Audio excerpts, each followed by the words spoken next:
지난 이야기 51세 총각 한재준과 63세 이경실 커피 한 잔으로 시작된 인연은 서로를 향한 마음이 진심으로 깊어지고 있었습니다. 하지만 한재준에게는 감추고 싶은 과거가 있었습니다. 서류상으로 한 번 결혼한 적이 있습니다.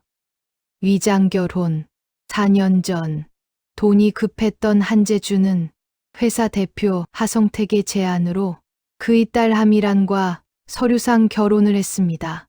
3천만 원을 약속받았지만 결국 100만 원밖에 받지 못했고 지금까지 이혼도 하지 못한 채 살고 있었습니다. 과연 이경실은 이 진실을 받아들일 수 있을까요? 그리고 두 사람의 관계를 눈치챈 하성택 대표는 어떻게 나올까요? 이야기 시작 전 구독과 좋아요 꼭 눌러주세요.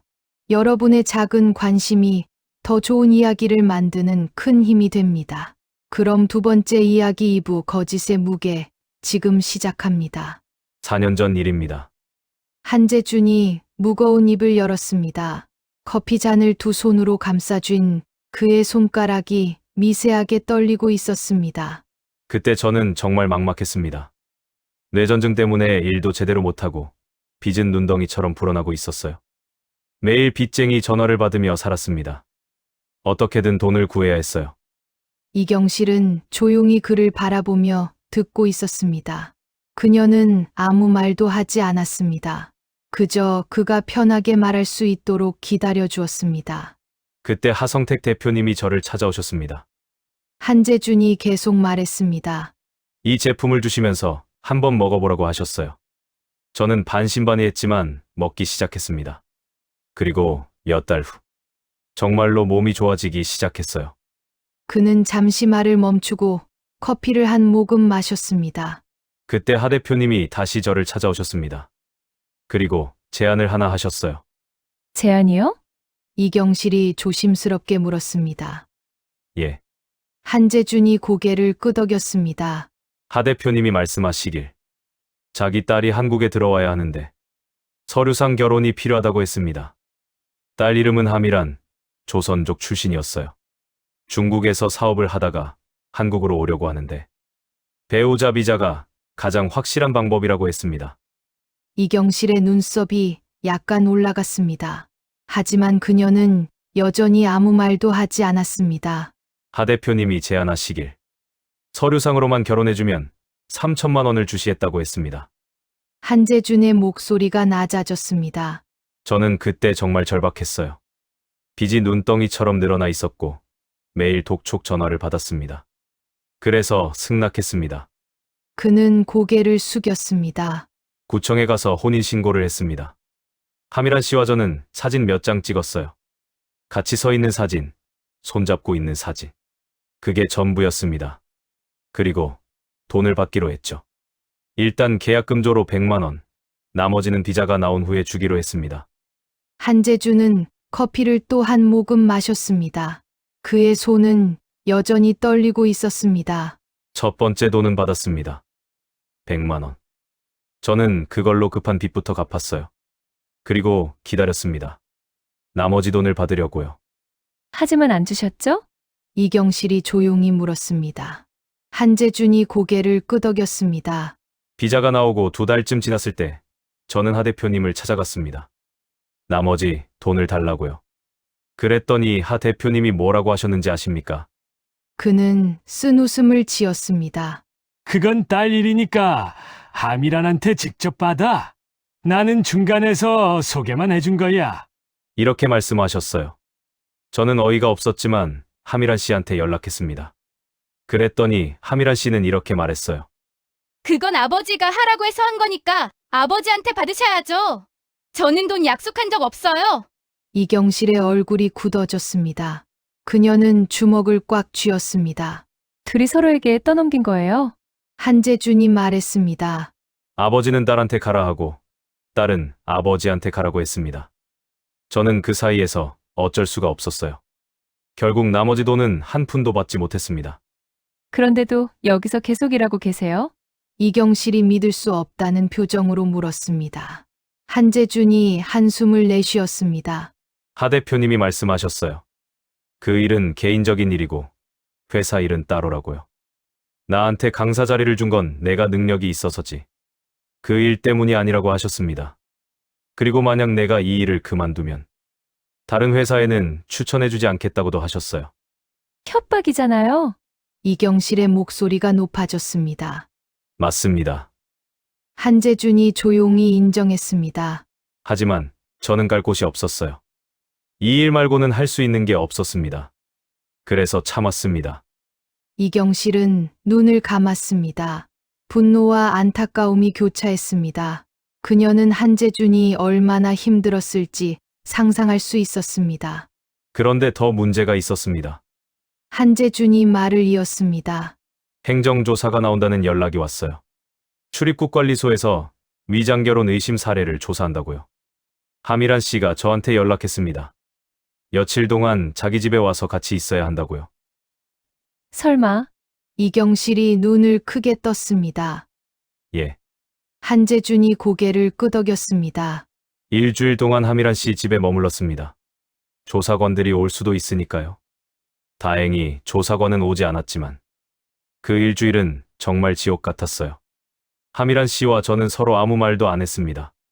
같은 집에 있었지만 남남이었죠. 그는 창밖을 바라보며 말했습니다. 그 일주일 동안 제가 얼마나 후회했는지 모릅니다. 돈 때문에 제가 뭘 한 건지. 법을 어긴 거잖아요. 저는 범죄자가 된 거예요. 아니에요. 이경실이 단호하게 말했습니다. 선생님은 이용당한 거예요. 하성택이 선생님을 이용한 거라고요. 한재준이 고개를 저었습니다. 아니요. 제 선택이었어요. 아무리 돈이 급해도 그런 선택을 하지 말았어야 했습니다. 그게 제 잘못입니다. 두 사람 사이에 무거운 침묵이 흘렀습니다. 커피 라운지 밖에서는 사람들이 오가는 소리가 들렸습니다. 곧 오후 4시 강의가 시작될 것이었습니다. 그래서 지금도 서류상으로는 기혼이신 거예요? 이경실이 조심스럽게 물었습니다. 예. 한재준이 대답했습니다. 이혼을 하려면 하미란 씨의 동의가 필요한데 연락이 안 됩니다. 전화번호도 바뀌었고 어디 사는지도 모르겠어요. 하 대표님한테 물어봐도 모른다고만 하시고요. 그럼 법적으로 처리하셔야죠. 이경실이 말했습니다. 그러려면 돈이 필요합니다. 한재준이 씁쓸하게 웃었습니다. 변호사 선임 비용도 만만치 않고 시간도 오래 걸립니다. 저는 지금 매달 버는 돈으로 겨우 생활하는 형편이에요. 이경실은 한재준을 바라봤습니다. 그의 어깨가 축 처져 있었습니다. 평소 강단에서 보던 당당한 모습은 온데간데 없었습니다. 그녀의 가슴이 아팠습니다. 선생님, 이경실이 조용히 말했습니다. 제가 도와드릴게요. 한재준이 고개를 들었습니다. 뭐라고요? 법적 처리요. 제가 변호사 비용 도와드릴게요. 이경실이 단호하게 말했습니다. 안 됩니다. 한재준이 손을 저었습니다. 그럴 수 없어요. 선생님한테 폐를 끼칠 수 없습니다. 폐가 아니에요. 이경실이 말했습니다. 저는 선생님이 제대로 된 삶을 사셨으면 좋겠어요.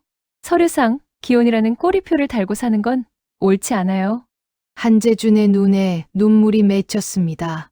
왜 저한테 이렇게 잘해주시는 겁니까? 이경실은 잠시 망설이다가 조용히 대답했습니다. 선생님이 좋으니까요. 시간이 멈춘 것 같았습니다. 두 사람은 서로를 바라봤습니다. 이경실의 눈에는 진심이 담겨 있었습니다. 한재준은 뭐라고 대답해야 할지 몰랐습니다. 저는. 한재준이 떨리는 목소리로 말했습니다. 저도 선생님이 좋습니다. 이경실이 미소 지었습니다. 하지만 그 미소는 곧 사라졌습니다. 하지만 선생님, 우리 나이 차이가 이경실이 조심스럽게 말했습니다. 12살. 한재준이 끼어들었습니다. 알고 있습니다. 하지만 그게 뭐가 중요합니까? 세상 사람들은 그렇게 생각하지 않아요. 이경실이 쓸쓸하게 웃었습니다. 63세 여자와 51살의 남자. 사람들은 수군거릴 거예요. 그럼 수군거리게 내버려 두면 됩니다. 한재준이 단호하게 말했습니다. 저는 신경 쓰지 않습니다. 이경실은 그를 바라봤습니다.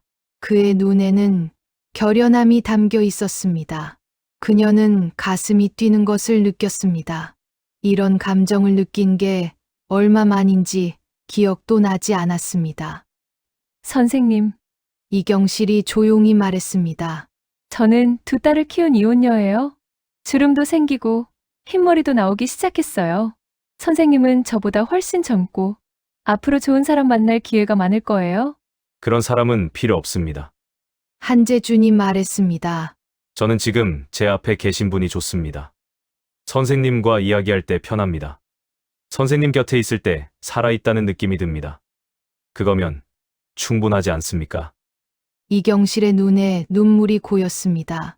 그녀는 손등으로 눈물을 닦았습니다. 바보 같은 사람. 그녀가 웃으며 말했습니다. 예. 바보입니다. 한재준도 웃었습니다. 50살 총각이 바보가 아니면 뭐겠습니까? 두 사람은 웃었습니다. 이번에는 진짜 편안한 웃음이었습니다. 뭔가 큰 짐을 내려놓은 것 같은 가벼움이 느껴졌습니다. 그때 누군가 커피 라운지 문을 열고 들어왔습니다. 하성택이었습니다. 그는 두 사람을 보더니 의미심장한 미소를 지었습니다. 오, 한 강사님, 이 리더님, 여기 계셨군요. 하성택이 다가오며 말했습니다. 오후 강의 시작하려면 준비하셔야죠. 예, 대표님. 한재준이 자리에서 일어나며 대답했습니다. 하성택은 두 사람을 번갈아 보며 말했습니다. 요즘 두 분이 자주 붙어 다니신다는 소문이 있던데 사실인가 보군요. 이경실의 표정이 굳어졌습니다. 하지만 한재준은 담담하게 대답했습니다. 예. 이경실 선생님과 자주 이야기를 나눕니다. 배울 게 많으신 분이거든요. 그렇군요. 하성택이 의미심장하게 웃었습니다. 좋은 일이죠. 서로 도우면서 일하는 게 우리 회사 방침이니까요. 그는 커피 머신 앞으로 가서 커피를 뽑기 시작했습니다. 한재준과 이경실은 서로를 바라보며 작은 눈빛을 교환했습니다. 그리고 조용히 라운지를 나왔습니다. 복도를 걸으며 이경실이 작은 목소리로 말했습니다. 저 사람 눈치챘을 거예요. 상관없습니다. 한재준이 대답했습니다. 숨길 생각도 없습니다. 하지만 선생님. 한재준이 멈춰서서 그녀를 바라봤습니다. 저는 더 이상 남의 눈치 보며 살고 싶지 않습니다. 그렇게 살다가 위장결혼 같은 실수를 한 거예요. 이제는 제가 원하는 대로, 제 마음이 가는 대로 살고 싶습니다. 이경실은 그를 바라봤습니다. 그의 눈에는 확신이 담겨 있었습니다. 그녀도 고개를 끄덕였습니다. 두 사람은 다시 걷기 시작했습니다. 이번에는 조금 더 가까이 걸었습니다. 어깨가 스칠 듯 말 듯한 거리였습니다. 오후 4시 강의는 팀별 전략 미팅이었습니다. 각 팀의 리더들이 모여 다음 달 목표와 전략을 논의하는 시간이었습니다. 이경실도 참석했고 한재준은 진행자로 자리했습니다. 회의실에는 10여 명의 리더들이 모여 있었습니다. 대부분 50대 후반에서 60대의 여성들이었습니다. 이들은 10년 이상 이 일을 해온 베테랑들이었습니다. 한재준이 회의를 시작했습니다. 오늘은 다음 달 목표 설정에 대해 이야기 나눠보겠습니다. 각 팀별로 현황을 먼저 공유해 주시면 좋겠습니다. 한 명씩 돌아가며 자기 팀의 상황을 설명했습니다. 신규 회원이 몇 명 들어왔는지, 매출은 어떻게 되는지, 어떤 어려움이 있는지를 솔직하게 이야기했습니다. 이경실의 차례가 왔습니다. 그녀는 침착하게 자기 팀의 현황을 설명했습니다. 우리 팀은 지난달 신규 회원이 5명 들어왔습니다. 그중 3명은 이미 활동을 시작했고 나머지 2명은 교육 중입니다. 매출은 전월 대비 15% 증가했습니다. 좋습니다. 한재준이 고개를 끄덕이며 말했습니다. 성장률이 꾸준하네요. 비결이 뭔가요? 진심입니다. 이경실이 대답했습니다. 저는 팀원들한테 무조건 팔라고 하지 않아요. 대신 본인이 먼저 체험하고 정말 좋다고 느끼면 그때 다른 사람한테 권하라고 합니다. 그게 가장 진실한 방법이니까요. 다른 리더들이 고개를 끄덕였습니다. 한재주는 미소 지으며 말했습니다. 맞는 말씀입니다. 우리가 하는 일은 판매가 아니라 나눔입니다. 자신이 경험한 좋은 것을 다른 사람과 나누는 거죠. 회의가 계속 진행되었습니다. 각 팀의 사례를 공유하고 어려움을 토로하고 서로 조언을 주고받았습니다. 한재주는 중간중간 적절한 질문을 던지며 회의를 이끌어갔습니다.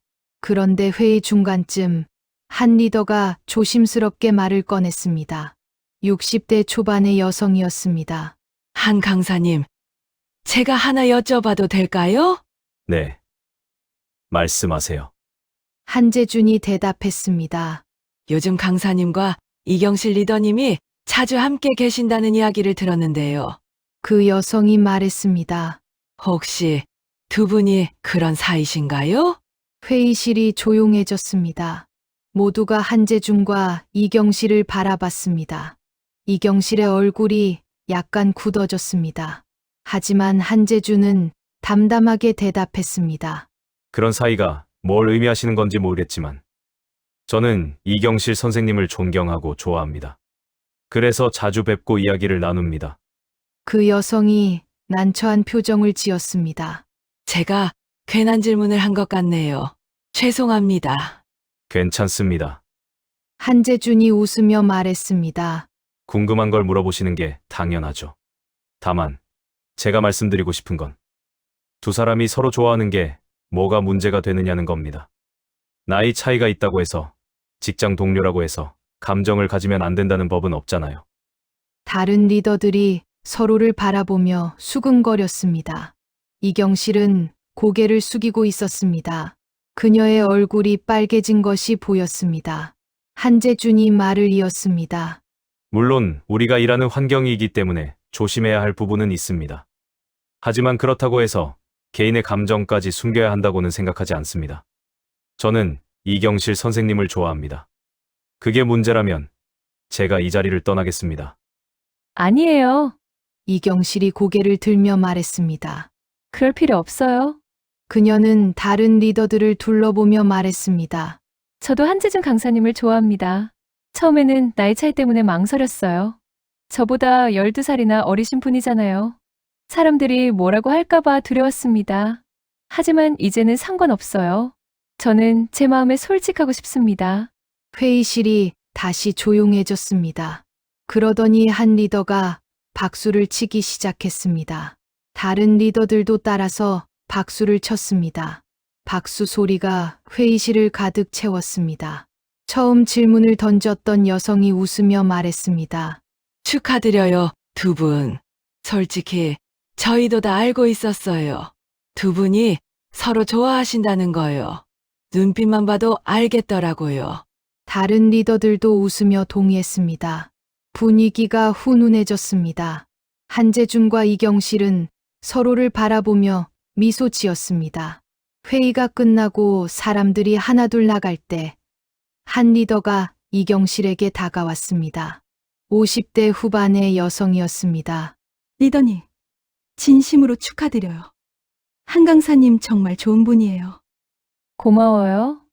이경실이 대답했습니다. 근데요, 그 여성이 목소리를 낮췄습니다. 하 대표님이 곱게 보진 않으실 거예요. 조심하세요. 왜요? 이경실이 물었습니다. 하 대표님은 한 강사님을 자기 사람으로 생각하시거든요. 리더님이 한 강사님과 가까워지는 걸 달가워하지 않으실 거예요. 혹시 모르니까 조심하시라는 말씀이에요. 이경실은 고개를 끄덕였습니다. 알겠어요. 고마워요. 그 여성이 나가고 회의실에는 한재준과 이경실만 남았습니다.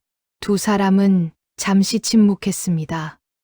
선생님, 이경실이 먼저 입을 열었습니다. 제가 너무 성급했나요? 다들 있는데 앞에서 그렇게 말해버려서요. 아니요. 한재준이 고개를 저었습니다. 잘하신 거예요. 저도 말하고 싶었는데 선생님이 먼저 해주셨네요. 하지만 하 대표님이 상관없습니다. 한재준이 단호하게 말했습니다. 하 대표님이 뭐라고 하시든 저는 이미 마음 먹었습니다. 선생님과 함께하고 싶다고요. 이경실은 그를 바라봤습니다. 그의 눈에는 확신이 담겨 있었습니다. 그녀도 고개를 끄덕였습니다. 저도요. 선생님과 함께하고 싶어요. 두 사람은 서로를 바라보며 미소 지었습니다. 창밖으로는 석양이 지고 있었습니다. 붉은 빛이 회의실 안으로 스며들었습니다. 하루 일과가 끝나고 저녁 6시, 사람들이 하나둘 본사를 떠났습니다. 한재준과 이경실도 함께 건물을 나왔습니다. 주차장으로 걸어가는 그들의 모습을 멀리서 지켜보는 사람이 있었습니다. 하성택이었습니다. 그는 사무실 창문 너머로 두 사람을 바라보며 미간을 찌푸렸습니다. 그의 옆에는 비서가 서 있었습니다. 저 둘이 요즘 가까워진 것 같던데. 하성택이 중얼거렸습니다. 네, 대표님. 비서가 대답했습니다.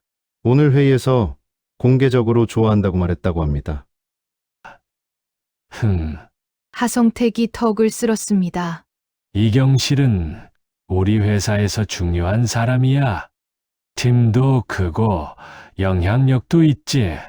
그런 사람이 한재준과 엮이면 좀 복잡해질 수 있어. 어떻게 하시겠습니까? 비서가 물었습니다. 일단 지켜보자. 하성택이 말했습니다. 한재준은 내가 키운 사람이야. 내 말을 잘 들었지. 근데 요즘 좀 달라진 것 같아. 이경실 때문인가? 그는 창문을 닫으며 중얼거렸습니다. 한재준, 내가 무슨 생각을 하는지 모르겠지만 조심해야 할 거야. 한재준과 이경실 두 사람은 마침내 서로의 마음을 확인했습니다. 한 선생님이 좋으니까요. 저도 이경실 리더님이 좋습니다. 12살의 나이 차이, 세상의 시선, 그 모든 것을 넘어서기로 결심한 두 사람. 하지만 그들의 관계는 이미 회사 전체에 알려졌고 회의석상에서 당당히 고백까지 했습니다. 멀리서 이 모든 것을 지켜보는 하성택 대표, 그의 눈빛이 심상치 않습니다. 한재준, 내가 무슨 생각을 하는지 모르겠지만 조심해야 할 거야. 과연 하성택은 두 사람의 사랑을 어떻게 방해할까요? 그리고 한재준은 위장 결혼의 굴레에서 벗어날 수 있을까요? 3부 균열의 시작에서는 하성택의 본격적인 협박과 이경실의 놀라운 결단이 펼쳐집니다. 다음 영상도 기대해 주세요. 구독과 좋아요, 알림 설정까지 꼭 부탁드립니다. 그럼 3부 균열의 시작에서 다시 찾아뵙겠습니다.